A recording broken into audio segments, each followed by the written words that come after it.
Hello friends, welcome back to my YouTube channel Shikshan Digital Academy. मध्यकालीन भारतीय इतिहास के अंतर्गत हम अध्ययन कर रहे हैं सल्तनत काल का।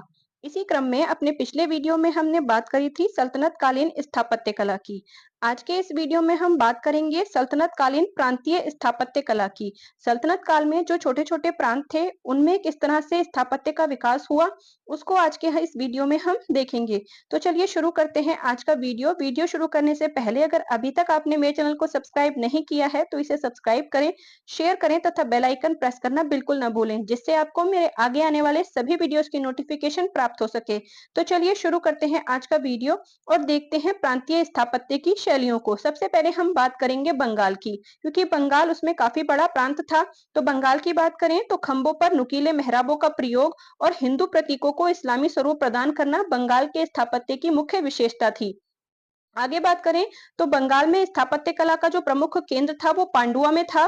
सिकंदर शाह ने 1368 ईस्वी में अदीना मस्जिद बनवाई थी। यह भारत की सबसे विशाल मुस्लिम इमारत है जिसमें 400 गुंबद हैं। आगे बात करें तो नुसरत शाह ने कदम रसूल मस्जिद 1530 ईस्वी में गौड़ में बनवाई थी, यानी कि गौड़ में, गौड़ एक स्थान का नाम है, तो वहां पर नुसरत शाह ने कदम रसूल मस्जिद 1530 ईस्वी में बनवाई थी। इसके अलावा वहां बड़ा सोना मस्जिद को 1526 ईस्वी में बनवाया गया था। आगे बात करते हैं तो जो छोटा सोना मस्जिद थी उसका जो निर्माण है वो वली मोहम्मद ने हुसैन शाह के काल में पूरा उसको करवाया था।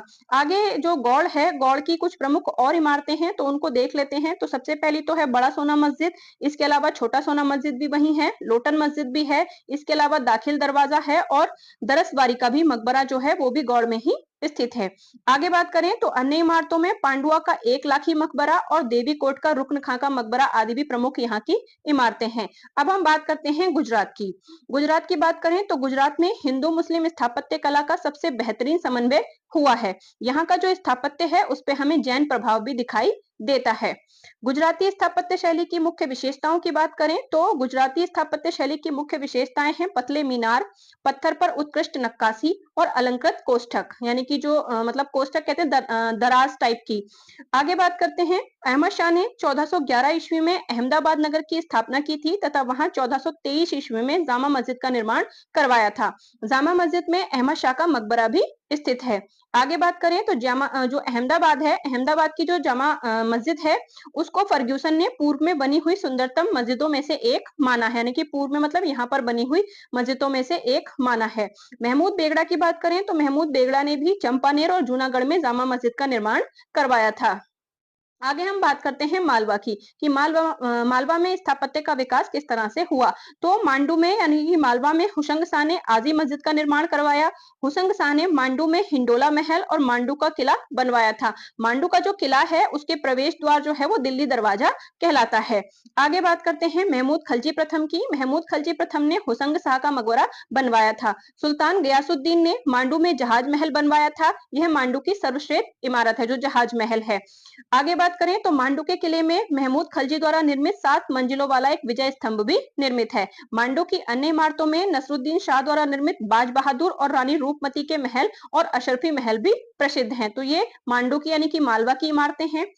इसके अलावा बात करें हुसंग शाह के मकबरा की, तो हुसंग शाह का जो मकबरा है वो भारत में प्रथम पूर्णतः संगमरमर से निर्मित इमारत है, यानी कि भारत में जो प्रथम मकबरा ऐसा है जिसमें पूर्णतः संगमरमर का प्रयोग किया गया है। अपने प्रसिद्ध स्मारकों के कारण मांडू को आह्लाद प्रयादक नगर की संज्ञा भी दी जाती है। आगे हम बात करते हैं जौनपुर की। जौनपुर की बात करें तो जौनपुर की जो मस्जिदें हैं उनमें मीनारे नहीं है, चौकोर स्तंभ और छोटी दहलीज इसकी प्रमुख विशेषताएं हैं। जौनपुर की अधिकांश इमारतें हिंदू इमारतों के अवशेष पर निर्मित है, यानी कि जो पहले हिंदू इमारतें यहाँ पर होती थी उनको तोड़कर ही इन मस्जिदों का या जो इमारतें हैं उनका निर्माण कराया गया है। इसलिए उनमें हिंदू मुस्लिम शैली का अच्छा समन्वय दिखाई देता है, क्योंकि उन्हें पूरी तरह से नष्ट करके नहीं बनाया गया, जबकि मतलब आधा तोड़ के उन्हीं पे अगला निर्माण आगे का कर दिया गया है। आगे बात करें जौनपुर की अटाला मस्जिद की, तो जौनपुर की अटाला मस्जिद अटाला देवी के मंदिर पर निर्मित है। फोर्ट मस्जिद, झंझोरी मस्जिद और जामा मस्जिद तथा लाल दरवाजा यहाँ की प्रमुख इमारतें हैं। इब्राहिम शर्की ने अटाला मस्जिद को पूरा किया और झंझोरी मस्जिद को बनवाया था। आगे बात करें तो हुसैन शाह सर्की ने जामी मस्जिद और लाल दरवाजा मस्जिद बनवाई थी। अब हम बात करते हैं कश्मीर की। कश्मीर की बात करें तो श्रीनगर में झेलम नदी के किनारे निर्मित जो शाह हमदान मस्जिद है वो कश्मीर की सभी मस्जिदों में मुकुट का नगीना समझी जाती है, यानी कि सबसे बेहतरीन मस्जिद मानी जाती है। आगे बात करते हैं मेवाड़ की। मेवाड़ की बात करें तो मेवाड़ के महाराणा कुंभा ने कुंभलगढ़ का किला बनवाया, चित्तौड़ का कीर्ति स्तंभ बनवाया, चित्तौड़गढ़ के किले में कुंभ श्याम का मंदिर बनवाया और कुंभ श्याम के मंदिर को मीरा मंदिर भी कहा जाता है। आगे बात करें तो चित्तौड़ का जो दुर्ग है वो रानी पद्मिनी के महल, जयमल और फत्ता की अन्य हवेलियों के लिए भी प्रसिद्ध है। आगे बात करते हैं गोविंद महल की। तो गोविंद महल दातिया मध्य प्रदेश में स्थित है। अब हम बात करते हैं दक्कन राज्य की। दक्कन के यानी कि दक्कन प्रांत की। दक्कन प्रांत की बात करें तो दक्कन में बहमनी सुल्तानों ने अलग शैली विकसित की थी, यानी कि यहाँ की जो इमारतें हैं उनकी शैली कुछ अलग है। शिया धर्मावलंबी होने के कारण इन पर फारसी वास्तुकला का जो प्रभाव है वो ज्यादा हमें दिखाई देता है।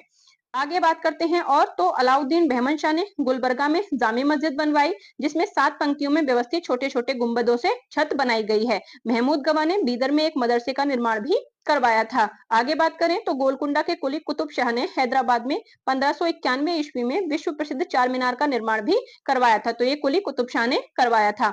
आगे बात करें इब्राहिम आदिल शाह द्वितीय ने बीजापुर में इब्राहिम रोजा निर्मित करवाया था।